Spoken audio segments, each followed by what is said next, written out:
day of the year to give us a phone call. Oh, yay! How are you?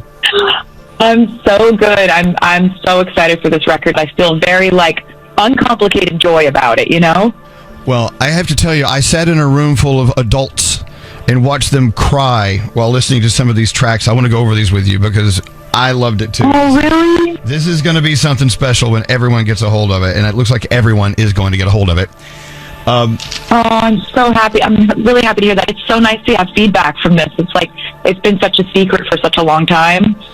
Well, let's talk about that. Tell me the story. Now, on the most crazy 2-year tour, and you're going to football games, and you're baking sourdough bread, and you're writing, producing, and recording an album at the same time.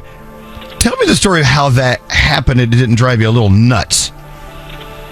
Well, it was actually kind of the opposite of going nuts, because I think if I hadn't started the creative process of making this album while I was on tour, I think I would have been way more exhausted than I was. Because this album started to happen in the European leg of the Eras tour last summer. And it was during a time in the tour where I was so physically exhausted that my feet were sore, my legs were sore, my hips, my neck, my back, everything was in pain all the time. And I was also almost 2 years into the tour, so I was starting to get muscle memory. I was starting to be able to do the show without thinking about it.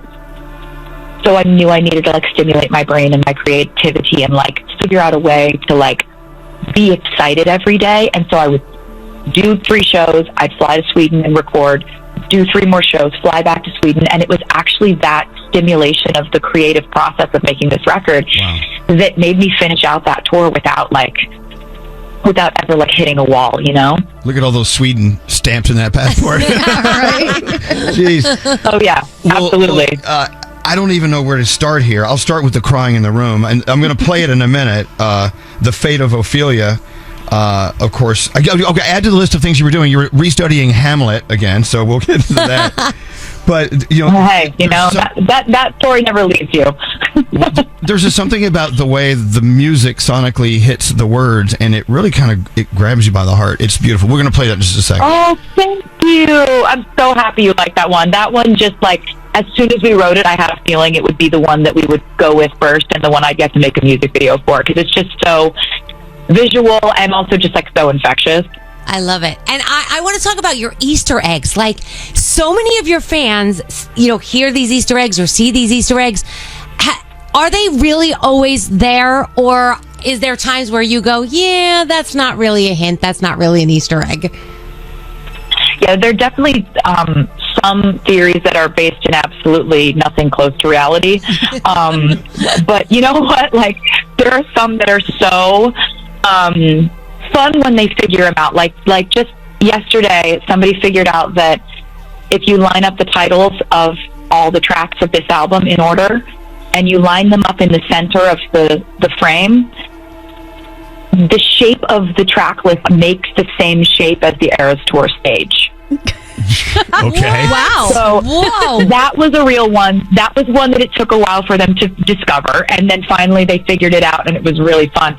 But then there's some where people thought that somehow sourdough bread was a part of the whole thing, when actually I bake. I love baking. It's completely aside from my music. It's just a hobby I'm obsessed with. There's a track on this album about sourdough. I know there is. We're going to find no, it. there's not. There's not. But yeah, it's been really funny to have people care that much, because ultimately Easter eggs are always leading towards more art. They're leading towards lyrics or art that's coming in the future. So I wouldn't be able to do that if the fans didn't care so much about the music itself, which I'm very honored by. So we always say that your albums are really like a diary, and then you just open it up and you share your diary with the world, and you've done this 12 times, so 12 different diaries. But in doing it, are there lyrics that you can think of right now that were just incredibly difficult for you to write and then open up and share with people? Not really. I don't really operate that way. My music is a way of part of catharsis. Like, there will be times where I'll write the most gut-wrenching song of torment and heartbreak, and then as soon as I'm done writing it, I'm done with that emotion. Like, it's almost in a way of just sort of like, you say the thing and then you can move on from the thing.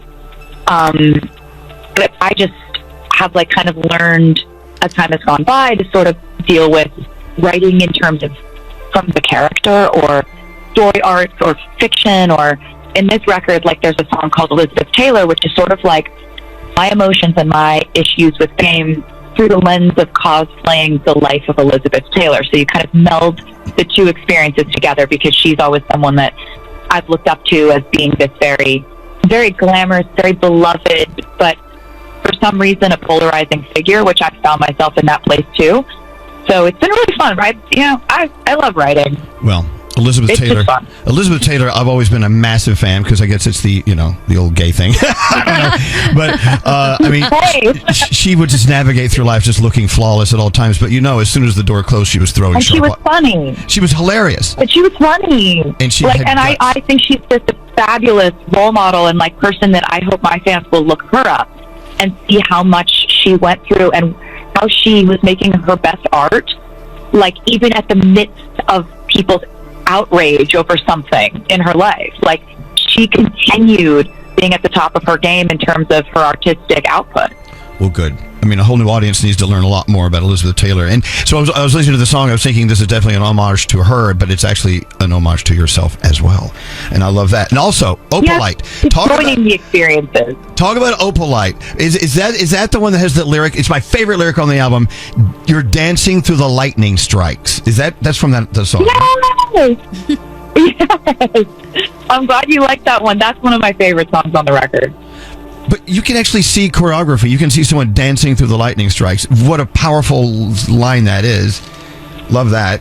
And also, it's about choosing happiness in your own life. You know, like, Opalite is a man-made opal. It's just like, how they have man-made diamonds now. Like, and so I love that sort of reference and metaphor between making your own like gemstone and then manufacturing your own happiness, even when things aren't going your way. Also, if you're a size queen, Father Figure's a nice selection. Father Figure's a great song. I love that one. And look, I love that one. No one's going to ask you who that's about, but it sure is applicable to all of our lives. Well, it's a song about power, and right. it's got a really good metaphor about the way that men move through the world in a sense of power. And it's kind of like, you kind of can't tell if I'm singing from the perspective of the ingenue or of the father figure mentor character, and that's by design. Wow. Awesome. Go ahead. You mentioned earlier, you just talked about making your own happiness, and when we started this call, you said that you're feeling uncomplicated joy. What to you is complicated joy? Because that made me really think about, what does that mean? I think I want some of that. Yeah. That's a good question. Complicated joy around a record release is when you wrote the album a year ago, when you were in a very different place emotionally than you are when you wrote it. Let's say you wrote a heartbreak album and now you're very happy. Or let's say you wrote a happy album and now you're very heartbroken. Like, or any kind of variation on that, when you feel that you're in a different place. And now you're putting out art that you're proud of, but you don't relate to anymore. I really relate to this record because I'm in the same exact place as I was when I wrote it. I love that. Wow. We're about to play The Fate of Ophelia, the one that makes people in the room cry. Oh, thank you. But first, before you have one more second to talk about Life of a Showgirl. I mean, this track, I'm trying to figure out where it's from. I mean, is it so simple? It is exactly what it is. You out there on the road doing your thing. Talk to me about that. The song "The Life of a Showgirl" is a song that I did with Sabrina Carpenter. Yeah. Because it's a story about meeting one of your idols and telling them that you want to do this too. You want to follow in their footsteps. And I think a lot of people in the entertainment industry have had this happen.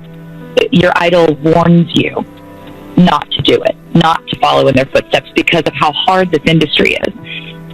And it's about taking that advice and completely disregarding it and doing it anyway. And I wanted Sabrina to be the person who did the duet with me on it because I just think she's so smart and like cut out for this job, if you want to call it a job. It's really a all-encompassing life path, and I think she's like just so brilliant and tough in a way. She's very sensitive in terms of being an artist, but she can handle herself. So I just thought that she would be kind of a great person to collaborate with on that song in particular. And it's the last song on the record, so it really ends out the story of the album. This is what you do, Elvis. If someone wants to be in radio, you tell them, run the other direction. Run for your life, live to tell others. Yeah. The Life of a Showgirl, it's out today. There's so many great stories, and you are the best storyteller. Let me give you the fate of Ophelia. Congratulations, Taylor. Thanks for being on with us today. Thank you so much. Thanks for listening to music, and I hope you guys have a great day. All right, you too. Take care. Every Taylor Swift reference to Travis Kelce and New Heights ignites passion and intrigue on the life of a showgirl. As the clock struck midnight for her highly anticipated 12th studio album release on October 3rd, diehard Swifties stayed up late, desperate to be among the first to experience the electrifying tracks from the superstar engaged to NFL sensation Travis Kelce. Critics and fans alike have hailed the album as addictive. Hey, I'm someone per year, with the Daily Mail praising its intoxicating energy, while eagle-eyed listeners instantly spotted multiple nods to Swift's whirlwind romance with the Kansas City Chiefs tight end, who famously proposed in August. Perhaps the most tantalizing and unmistakable homage comes in the 9th track, Wood Girls, where Swift croons, "I don't need to catch the bouquet memsham to know a hard rock is on the way," blending personal revelation, superstar allure, and romantic storytelling that cements the A-list couple as the ultimate power duo in both love and culture, the pop icon crafted. The lyrics to this sensational track alongside legendary producers Max Martin and Shellback, even before her NFL superstar Travis Kelce got down on one knee. Yet she eerily predicted that a dazzling hard rock diamond was on the horizon. In the pre-chorus, the 14-time Grammy winner boldly declares, "Seems to be that you and me, we make our own luck, new heights, manhood. Manhood, I ain't got to knock on wood." An unmistakable homage to the viral New Heights podcast hosted by Kelce and his NFL legend brother, Jason Kelce. The show, famed for blending humor, football insights, and celebrity gossip, became the strategic stage for Jason to catch Swift's attention after Travis attended her record-breaking Eras tour in Kansas City, igniting a romance that has captivated fans worldwide. The podcast itself fueled the hype by tweeting a playful promotional image, photoshopping Jason and Travis Kelce's faces onto an iconic scene from Mean Girls, while Swift unleashed a daring, sensual edge on the album with the provocative lyric, "His love was the key that opened my thighs. The curse on me was broken by your magic wand," in the chorus. The opening track, The Fate of Oilia, further nods to Kelce's audacious 2023 podcast moment, with Swift teasing, "I heard you calling on the megaphone. You want to see me all alone," seemingly alluding to the NFL star's public attempt to meet her at the sold-out Eras Tour concert at Arrowhead Stadium, home of the Kansas City Chiefs, blending romance, celebrity drama, and fan intrigue into a magnetic narrative that has fans obsessively decoding every lyric. "All that time I sat isolated in my tower, honing my strength and resilience," Swift croons. "You dug me out of my grave and saved my heart from the fate of Oilia," before seamlessly weaving in a tribute to Kelce. The Opalite track nods to the NFL star's astrological sign, Libra, born October 5th, 1989, with his birthstones, opal and tourmaline, adding a celestial layer to their romance. Kelce revealed on the August 27th episode of New Heights that Opalite might be his favorite song, confessing, "Every time it comes on, I always catch myself." Swift also teases a glimpse of their future together in $Y Hall T, crooning, "I just want you, have a couple kids," blending intimate vulnerability, celebrity intrigue, and fan-obsessed speculation into a spellbinding lyrical narrative. Swift croons, "Got the whole block looking like you. We tell the world to leave us alone," a line that captures intimate defiance while dreaming of a driveway with a basketball hoop, a playful nod to domestic aspirations and settling down.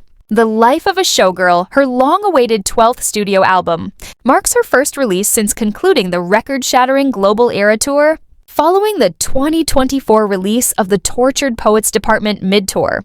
The album's announcement and release date were revealed during a historic episode of New Heights. which shattered multiple live streaming records on YouTube, surpassing even former presidential candidate Donald Trump's appearance on Joe Rogan, blending celebrity intrigue, viral culture, and fan frenzy into a monumental musical moment.